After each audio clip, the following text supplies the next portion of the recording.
My name is Hankala Ete Machine, Prophet Joshua, Mukuru Wabakuru. The legend in the scene is my name.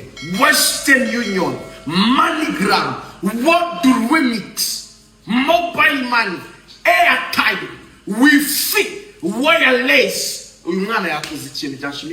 After subscribing near channel, I got determination 3 coming. Determination no fish. Let me play fun.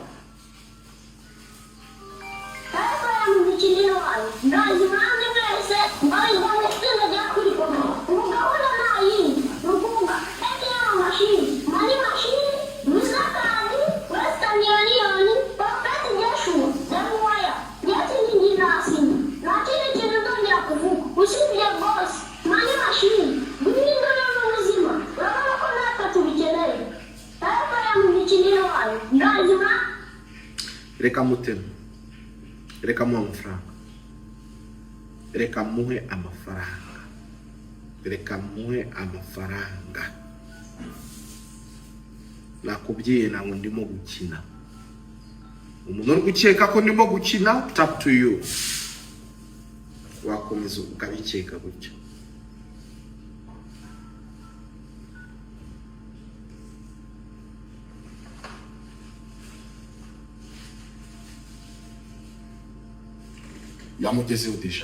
So I'm not joking. I'm not joking. Kora share y'umurimo ndi gukora.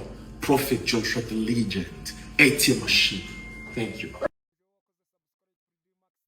Twagarutse uyu munsi nabwo ngiye kuri front camera. Uyu munsi muramubona ni The Bully Bang the Badman. Turamwakiriye hano kuri kamera za Dreamax TV. Uhawe ikaze kuri Dreamax TV. Turakwakiriye hano urisanga kabisa nkuko bimenyereye Dreamax yacu yanyu kabisa, ikaze hano kuri Dreamax TV. Yego ndabashimiye cyane mwese hano mukomeza kudukurikirana kuri Dreamax TV.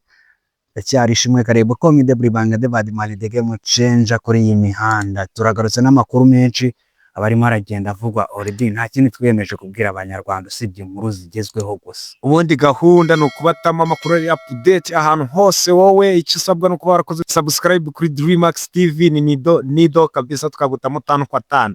Umuntu rero hano kuri Rio camera bamwita Oridi kabisa, follow Morubiji. Uyu munsi noneho sinjye waje kukifatiramo kuri kamera. Urabona ko hajeho umuvandimwe bamwita The Bully Bang Badman kabisa. Ariko banzu bibwire nayo amazina yawe. Ko The Bully Bang the Badman the game changer kuri iyi mihanda. Ariko namaze kubona the game changer. The game changer yabonetse, ibintu tubyorere bifite ba nyirabyo. Buriya umuntu avuga ko afite amafaranga. Niba ari nta mafaranga ufite ubugomba guceceka. Reka duceceke. Abayafite bigaragaza. Ahubwo tuze kugira ngo tuze kuvuga badohe natwe ko badusige ku mafaranga. Ubundi twebwe iki tureba no kuvuga ibigwi by'abakoze abandi. Urumva bafite amafaranga tukayavuga, abakoze ibintu tukabivuga kugira natwe turebe ko twajya ku mufungo wa Prophet Joshua wabonye amafaranga afite. Ariko Prophet Joshua abantu benshi bari kubaza ngo ni ibiki, bamwe ngo ni scam, bakangiza bati ngari marabe cyangwa nuko dukina ngo none ngira content yo ngo yitwa nguki content mu mafaranga. Apana. Ubundi ikintu namaze kubona, niba bavuze ngo amafaranga ujya wumva Prophet Joshua uramujena, niba nabyivugira akavuga ati ngo ATM machine ngo no mbere twatumenyereye ngo ambassador of the ghetto, voice of the money. Wabonye umugabo ufite amafaranga umwita Prophet Joshua. Noneho ngiye ikintu cyakomeje kugenda kinungura cyane, amazina afite ariko bati mureke kunyita Prophet Joshua. Ngo ndi kwitwa ATM machine, ndi kwitwa money gun. Undi amafaranga papa uve kwa bara nyita Western Union. Wewe none hari abantu babashonje bari kuza bivugishwa ngo bafite amafaranga, akabona Smobi ari kugwereka icyumba aryama agahita areba mu nzu yose gafite amafaranga. Urumva bakazana ba buri kantu bibera muri champete ngo bafite amafaranga. Umuntu ufite amafaranga bavuze amafaranga bajye bavuga Prophet Joshua papa. Ubundi burabamwita papa w'amafaranga. Niyo mfura ya Benel yashyigikiye abahanzi birarangira. Kevin Kade barabibonye ibyo namukoreye muri Uganda, namukoreye ibitangaza muri Uganda, mumena amafaranga gusa, amafaranga. Impamvu ubu ngubu ageze mu kintu bita aba content creator cyane. urabona content creator rwose aba content creator agomba kubafasha kuko nanone nibo bari kujya mu nkundo bagashwana kubera inzara ituma abantu batumvikana. Inzara nibi, inzara yo ni rusange. Abo dore ukuntu ibintu bimeze. Umuntu bita Prophet Joshua yavuze ati abahanzi nabamenyamo umufungo ufatika murawubona. Ubu noneho ngeze ku bantu bica aba content creator, kumvugaho gusa amasegonda 30 arahagije ukabona icyo bita money gun, irekura amafaranga. Tugomba kuvuga ibigwi kugira tubone kuri amufungo. Hari n'ibimenyetso byatangiye kugaragara, bamwe amafaranga batangiye kuyabona. Umuntu bita Kagarara abantu bamubonye. Na Isimobi nubwo yabaye gashimwe faranga yayabonye. Ariko hakaza undi muntu nabonye baya Patino marazi bari note z'imituku naza kubereka ko bisa na Dumba bashobora kuba bayamugejeje kuko nabonye nayo yakoze post. Natangiye kwipostingishwa Prophet Joshua ngo naza ngo kumukunda. Ariko ikibazo abantu bose umujene bita Prince nayo mu comedian amafaranga ashobora kuba yabonye Prophet Joshua yamupostinga. Uwo yapostinze message yamugezeho n'akanyenyeri ke yagakonze. Nubwo hari bamwe batangiye kujya munenga ngo duhaye makeya, ariko ndibaza ati ibibazo ntabwo ujya wumva imigani baciye ni wowe uciye. Baravuga ngo umutindi umuvura inzara akayagira ute nakumuvura amaso ngo umuvuranga amaso akayagukanurira.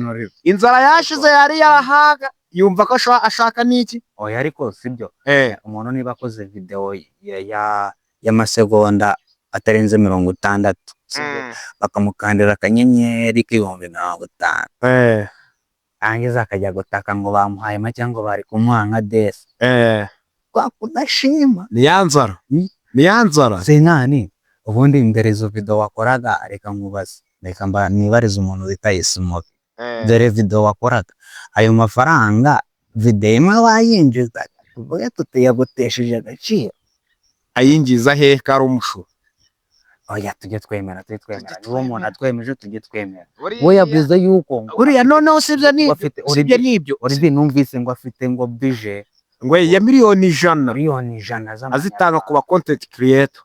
Akibaza niba Isimobi wamukadiye akanyenyeri ka 50 kandi mu Rwanda dufitemo ba content creator barenze ibihumbi n'ibihumbi gisa kandi bose bashaka gufataho.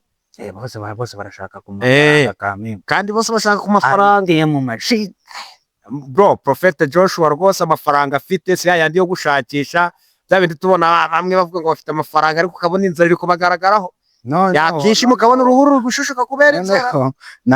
Nahoze mu kanya kashize njya gukora research, ubona ari cupa ry'inzoga niba ari inzoga ariko akunze kugaragara muri video afite n'akarahora asuka gake. Iriya cupa rihagaze inote y'ibihumbi 800 by'amanyarwanda. 800 by'amanyarwanda ziterimo. Maginga yangaya arwa rifata ari aciye icyuho gato akarifata. Ajya kurekera muri miza. Babana bajye barireba yuko nawe ariko we ugibona kare nwera kuri mara atari bya bintu byo kunywa ngari gusigaza ngashire mu nzu. No abantu bakurikiye igitaramo cya Kevin Kade barabibonye.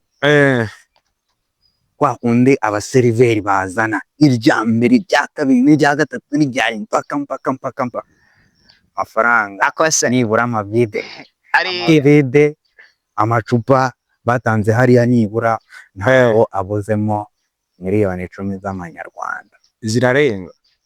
Na undi warayigura akayishyira mu nzu akazajya yisamo rimwe mu myaka 20 kazasanga yaratoye ubuhumbu kubera kutayikoraho. Ariko abantu benshi batangiye kumumenya cyane mu bukwe bwa Debeni amubita ikintu bita umufungo papa. Babagabo b'amabounce bameze gutya nta kindi bakora gusibye gutora. Nawe ushaka kubibounce? Oya ibintu nabyo bifite ba nyirabyo. Mujene afite amafaranga. Nuna benshi bakibaza se amafaranga Prophet Joshua afite ayakura he, akora iki? Ino umuntu ufite ubuzima muri prive ukuntu hari nanjye numva bavuga ngo mushongo kwanga afite ngo n'ibintu ngo byiri kuyungo muri Kongo. Ariko afite amafaranga pe. Ikintu yuzi buriya Prophet Joshua ukimureba ntabwo ari bya bintu byo kureba umuntu kamanza wabaza abantu bose ngo turi muntu no mukire. we ukimureba uhita ubona ko ari umuntu ufite amafaranga, bamugaragaraho isura ye uramubona ukabona ko ari amafaranga. noneho njye reka nibande, Hari abantu mubona bafite amafaranga ukabona nizagira kugira ikintu cya Kevin Kampala, uburyo bamwakiremo muri icyo gitaramo, ku masikirini hatambuka amazina ya Prophet Joshua, bamuvuga ibigwi, ATM machine, money gun, Western Union, bavuga uti abantu bafite amafaranga mubareke, bafite ibyo bagenewe, twe tutagenewe. Niba bavuze ubundi, iyo bavuze abantu bafite amafaranga zajya bumva Prophet Joshua. Niba bavuze ari uriya ari abantu bavuga ngo apingo na amafaranga ngafite ngo ni make ngo ni ukwikina, abo bayafite rero sibyo twebwe tubara ibyo tubona, tubara ibyo tubona kuko ntabwo waba ari ibyo utabona. Niba uyafite uyabitse mu nzu yawe tukaba tutayazi, ayo ntayo tuzi, tuzi nk'umunyamafaranga. Bya bindi bagendera kuri bya bindi bavuga ngo umukire ngo ufite amafaranga ntabwo avuga, uri kumva? Prophet Joshua ntabwo avuga, ahubwo amafaranga niyo avuga. Amafaranga arivugira papa. Nose wavuga uri umukene ijambo ryawe rikumvikana. No mane, hari ukuntu ujya ubona umujene sibyo, aricaye nyine kwa kundi uba wumva utangiye kugira icyo ukuntu, aho ngaho tayari imfura za Beneri gake yihungiza gake. Nanjye karakayaga niko nshaka kujya numva, karakayaga niko ushaka, bisaba gukora cyane, uraba baramuzigamiye agakora nawe akongeraho afite amafaranga. None Abanyarwanda hari ukuntu barabahita batangira kuvuga ati mujana ko bajyana ikuzimu ntawamenya. Urabaye Abanyarwanda se kitunze umufungo batangira kuvuga uti ngajya ikuzimu akora ibi n'ibi, ntawamenya ngajya ikuzimu kuko n'amafaranga mu bwatsi utubwatsi ubundi. Ariko mani, nabonye yuko aba content creator bacu sibyo, nabo twita nyine abasitari barenze, kera bajyaga batubwira ngo icyaro ngo kivamo ntabwo kikuvamo, ariko ni kubona inzara iba n'ubundi umuntu akomeza ikamukurikirana ahari hose, inzara iramukurikirana bari kuyarwaniramo. nubwo harabahita ariko nawe ijana ngo murinde, uri kumva yuko aba content creator batangiye ubwo no gushwana, bari gupfa yuko bari gukora nabo content, niba bari kugira ngo arayamara amafaranga yo kwanuza kwa Prophet ngo barayamara adafasheho, byakomeye. Kandi iko akora kose ntabwo wamara amafaranga ya Prophet Joshua. Umuntu bita Mitsutsu nawe yamaze kuyabona, na Mitsutsu yayabonye, twabemera gusa n'abandi bakinangiye umutima nabo ni gake, sigaye ni Kiramani nabo ni gake. Ariko n'ubundi benshi hari ukuntu umuntu nyine akora ikintu kimuri ku mutima agashaka kugikora nyine nka burahaga nyine, mo kugendera mu kigare kandi azi ukuri ko nawe akeneye amafaranga. barabizi nuko baba badashaka kubyemera. Turi imbere munatangira kubabona benshi cyane, benshi ubu ngubu tuvugana, n'ubu ngubu turi gukora ikiganiro, benshi barimo barashutinga amavideo, byakomeye bari kushutinga, barashaka amafaranga. Prophet Joshua yashatse kubatwereka, avuga ati abagenzi aramutunze, mwemera ngo ni abasitari. Prophet Joshua rwose abenshi bagiye bumva kesi ze bamutumizaho kuri ribu ngo azasobanura iki n'iki, agaragaza amavideo ya keke yari amafaranga, n'ahari keke hose ari amafaranga atambuka, ariyo yabaye tabye, ari ubwatsi, icyo bita ubwatsi, biriya nibyo bita amafaranga papa. Uve ku bashonje utanijana akaritoragura mu nzira, amafaranga mugaragaraho. Ariko benshi batangira no kwibaza, si mujene ko tubona akiri mutoya, shena amafaranga yaba yarayakuye he? Yaba yarayakuye kakiri mutoya? Ariko abantu ntibanashaka no gutekereza, hari abana wenda baba baranasevingiwe, bagasevingirwa bakiri abana, gasanga umwana yakuriye aho wowe uri kwihiringa, ni wowe uri kwisevinga no kubona ipura biri kukugora. Ariko umujene araza agahita avuga ati ngewe umushahara jiye wawe cyangwa se inshuti zawe wizera ko ngo zembwa amafaranga menshi, ayo bahembwa mu mezi 2 nyanywamo icupa rimwe. Niba umujene buriya umushahara w'umuntu uhembwa ufunga ufatika inote ya 400 ku kwezi ni menshi, 400 ku kwezi ni menshi, ubwo amezi 2 agahita yabombatanya, agahita yasuka mu kirahure akayanywa, Ugiye uri kuyakorera ari n'uyakorera akazamara umwaka yakorera akagenda agafata umwaka wose akawunywa umunsi umwe hari umuntu umaze imyaka n'imyaka atarayafataho. noneho buriya ugize gutyo ukavuga uti se imodoka agendamo ihagaze angahe, inzu abamo ihagaze angahe, ako nanjye nibyo nibaza n'agaciro k'amafaranga buriya imodoka agendamo, inzu abamo.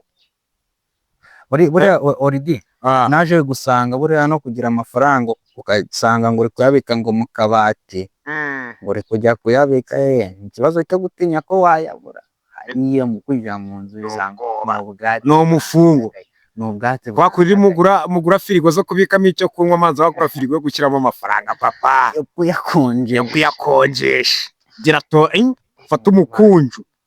njyewe sinzi kabisa, njye byandenze umujene afite amafaranga niba ari nko kwikina, sinzi umuntu wafata ari amafaranga angana kuriya ngo ugiye ngo kuyashora mu kwikina mu bintu bitazakubira icyo bikumarira. we ntari gusaba ngo aba content creator ngo bakore amavideo bamuvuga kugira ngo abantu baze kumufollowinga kuri Instagram, afite followers 50,000 na suko atababwira ngo noneho ngo urajya abantu bamfollowinga nibamfollowinga bangana gutya kandi rakanyenyeri nimara kuzuza 100,000 ngende nongera ntagashaka aba followers, arashaka kuba blessing kubafasha.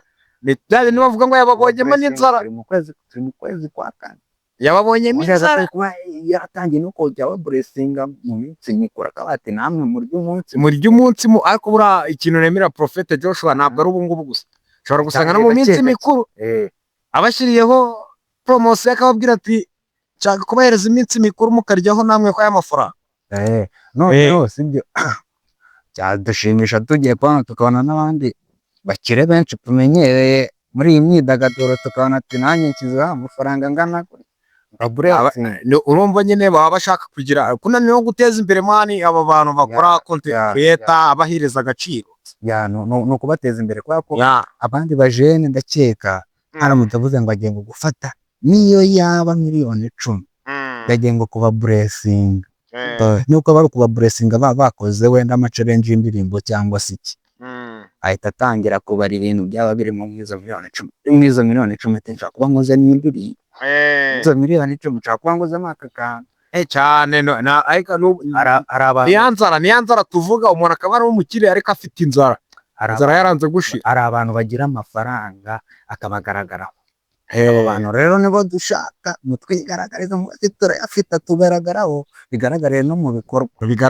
bikorwa. None se uravuga ufite amafaranga nta gikorwa kigaragaza ko ufite amafaranga. Ngubu video yose dukoze nta bajya buramo namba muri description ndajya kubona ngo hano ubuze ati rero wankoreye umunsi sibyo, atukoreye umunsi ibintu byagenze neza jya gutyo ukanda akanyenyeri ngire gutya mbabwira ati namwe nimunywe akaji nk'abandi bantu. byaragoranye n'abanyenzara, ariko ikibazo nta yindi content ubu ngubu igiye kubaho atari Prophet Joshua. biragoye kujya kuduscrollinga video ebyiri utabonye Prophet Joshua bamuvuga umukire w'i Rwanda. Man uridi buri kuramujene njyewe ndayamanitse, nanjye nabibonye ndayamanika, si wowe gusa nanjye numiwe. Umuntu afite amafaranga akabitwereka akabatireka mbayeho namwe muryeho, ibimenyetso byatangiye kugaragara nubwo twagize indashima zatangiye kuvuga ngo bari kuziha makeya, yaba yarazi ayo makeya yuko hari umuntu uyahembwa ku kwezi ubundi baravuga bafata nk'umu boss akabatunga n'umuryango w'abana nk'abanga Deburi Bank. Ubundi baravuga ngo niba utemera n'umuntu urumva emera ibikorwa yakoze, emera ibintu yagezeho. Niba utamwemera mwemere ko ari umukire akurusa umufungo kandi amafaranga kubise hagira ute haroro. Noneho ndagira ngo utangire kwanga abantu batubwira amafaranga mu magambo. Babonye dushaka amafaranga mu bikorwa, mu magambo akajya no mu bikorwa. Umuntu kwifataga kandi tunyenyeri 2 3 4 10 20 inoti ya 50 ugafata umufuka w'amasaka, umufuka w'amasaka agenda ugakoramo ineti